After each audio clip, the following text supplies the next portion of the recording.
In 1987, the Chevrolet Monte Carlo SS, a tribute to classic muscle cars, stood as a unique symbol of automotive evolution. This model marked the culmination of a generation that began in 1983, ultimately ending in 1987, as GM phased out rear-wheel drive midsize coupes in favor of front-wheel drive cars.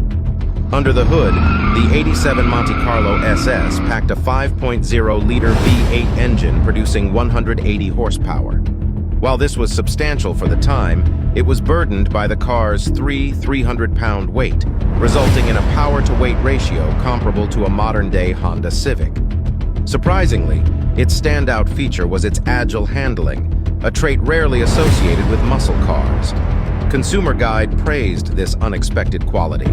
Visually, the Monte Carlo SS exuded an aura of power with a bold spoiler, stylish wheels, and a distinctive front-end design, reminiscent of classic muscle cars. Despite the changing automotive landscape, it attracted a devoted following, selling nearly 40,000 units in 1987. However, this iconic model's days were numbered as GM transitioned to front-wheel drive cars. The Monte Carlo spot was taken by the 1990 Lumina Coupe, and the name later made a return in 1994.